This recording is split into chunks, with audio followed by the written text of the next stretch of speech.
ఏదైనా ఎందని నీకైనా కాస్తైనా అనిపించిందా ఎప్పటికీ తన గుప్పెట విప్పలు ఎవ్వరికీ తన గుట్టును చెప్పలు ఎందుకిలా ఎదురైనది పడుకు కదా తప్పుకు లేందుకు దారిని ఇవ్వలు తప్పు అనేందుకు కారణం ఉండదు చిక్కులలో పడడం తనకేం సరదా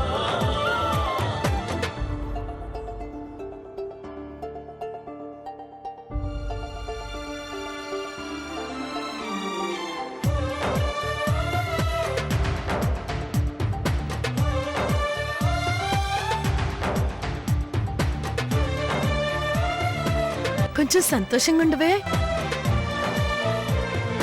వచ్చావా చెల్లి? దా బొట్టు పెట్టి 4 పెట్టు.